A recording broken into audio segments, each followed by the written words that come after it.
Welcome to பிரியோ bumps. எல்லோரும் எவ்வளோ அடி வேலை செய்யும், அதுக்கப்புறம் உங்களுக்கு வந்து சக்ஷன் பைப் சைஸ் எவ்வளோ, டெலிவரி பைப் சைஸ் எவ்வளோ, அந்த பம்ப் வந்து எவ்வளோ அடியிலேருந்து உங்களுக்கு தண்ணி உரியும், எவ்வளோ அடி மேலே தள்ளும் அப்படிங்கிறத உங்களுக்கு கிளியராக எக்ஸ்பிளைன் பண்ணியிருப்பேன். 1 HP சென்ட்ரிஃபியூகல் மோனோபிளாக் பம்ப்பு என்ன கம்ப்ளைண்ட்டு, எதனால் கம்ப்ளைண்ட்டு நம்ம அப்படிங்கிறத ஓப்பன் பண்ணி இந்த பம்பை ஃபுல்லாக ஓப்பன் பண்ணி அனலைஸ் பண்ணிவிட்டு அதுக்கு நல்லா இருக்கேன். இன்றைக்கி நம்ம என்ன வீடியோ பார்க்க போகிறோம் அப்படின்னு பார்த்தீங்கன்னா 1 HP சென்ட்ரிஃபியூகல் மோனோபிளாக் பம்ப். ஆமாங்க, 1 HP சென்ட்ரிஃபியூகல் மோனோபிளாக் பம்ப் ஒரு பம்ப்பு நமக்கு கம்பெனிக்கு கம்ப்ளைண்ட்டாக வந்திருக்குது. அது என்ன கம்ப்ளைண்ட்டு, எதனால் கம்ப்ளைண்ட் ஆச்சு அப்படிங்கிறத நான் உங்களுக்கு சொல்கிறேன். அதுக்கு முன்னாடி நம்ம சேனலை சப்ஸ்கிரைப் பண்ணாதவங்க சப்ஸ்கிரைப் பண்ணி வச்சுக்கோங்க, பெல் ஐக்கானை கிளிக் பண்ணி வச்சுக்கோங்க, மறக்காமல் நம்ம வீடியோவுக்கு லைக் பண்ணுங்கள்.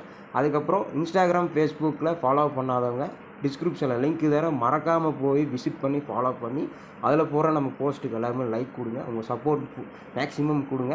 ஓகே ஃப்ரெண்ட்ஸ், இந்த பம்ப் என்ன கம்ப்ளைண்ட் ஆகிருக்குது, என்னால் கம்ப்ளைண்ட் ஆகிருக்கு அப்படிங்கிறது நாங்கள் இன்னும் பார்க்கல. ஃபஸ்ட்டு நம்ம இந்த பம்ப் எல்லாமே கழட்டிட்டு அதில் என்னென்ன கம்ப்ளைண்ட் என்ன போயிருக்கு அப்படிங்கிறது ஃபஸ்ட்டு நான் உங்களுக்கு சொல்கிறேன். அதை வந்து என்ன போயிருக்கு, என்ன மாற்றிருக்கிறோம் அப்படிங்கிறத நான் நெக்ஸ்ட்டு வீடியோவில் உங்களுக்கு சொல்கிறேன். அது வரைக்கும் எல்லோரும் வெயிட் பண்ணுங்கள்.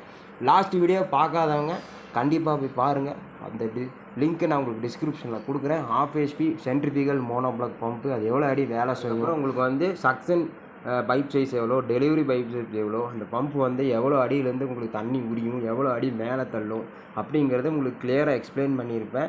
உங்களுக்கு வந்து அந்த வீடியோ பார்த்துட்டு இல்லைங்க எனக்கு இன்னும் வந்து கிளியராக எக்ஸ்பிளைன் பண்ணணும், இன்னும் கொஞ்சம் எனக்கு வந்து அந்த பம்பை பற்றி தெரியணும் அப்படி உங்களுக்கு தோணுச்சு அப்படின்னா கமெண்ட்டில் வந்து எனக்கு இன்னும் வந்து அந்த பம்பை பற்றி சொல்லுங்கள் அப்படின்னு வந்து கமெண்ட் பண்ணுங்கள். இல்லைனா வந்து உங்களுக்கு இல்லை எனக்கு அந்த பம்ப் பற்றி இன்னொரு வீடியோ மாதிரி போடுங்க, இன்னொரு வீடியோ கூட போடுங்க, எனக்கு ஃபுல் எக்ஸ்ப்ளனேஷன் அது லெவலில் லென்த்தாக இருந்தாலும் பரவாயில்ல அப்படிங்கிற மாதிரி சொன்னிங்கன்னா நான் உங்களுக்கு எவ்வளோ நிறைய கமெண்ட்ஸ் வந்துச்சு அப்படின்னா நான் கண்டிப்பாக அந்த பம்பை பற்றி இன்னொரு வீடியோ கண்டிப்பாக நான் போடுவேன்.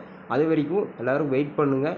கமெண்ட்ஸ் எவ்வளோ வருதுன்னு பார்த்துட்டு அதுக்கப்புறம் அந்த வீடியோ போடலாமா வேணாமா அப்படிங்கிறத சொல்கிறேன். இந்த 1 HP சென்ட்ரிஃபியூகல் மோனோபிளாக் பம்ப்பு என்ன கம்ப்ளைண்ட்டு, எதனால் கம்ப்ளைண்ட்டு நம்ம அப்படிங்கிறத ஓப்பன் பண்ணி இந்த பம்பை ஃபுல்லாக ஓப்பன் பண்ணி அனலைஸ் பண்ணிவிட்டு அதுக்கப்புறம் இன்னொரு வீடியோ போடுறேன். மறக்காமல் கொஞ்சம் எல்லாம் பொறுமையாக வெயிட் பண்ணுங்கள், கண்டிப்பாக நாங்கள் போடுவோம்.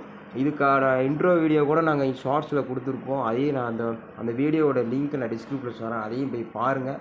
மறக்காமல் உங்கள் சப்போர்ட் பண்ணுங்கள். மறக்காமல் நம்ம சேனலை சப்ஸ்கிரைப் பண்ணாலும் சப்ஸ்கிரைப் பண்ணுங்கள். ஏன்னா நம்ம சேனல் நல்லா ரீச் ஆகுது, நிறைய என்கொயரிஸ் வருது, நிறைய கஸ்டமர் வந்து நமக்கு கால் பண்ணி கேட்குறாங்க. நீங்கள் போகிற வீடியோஸ் எல்லாமே எங்களுக்கு யூஸ்ஃபுல்லாக இருக்குது.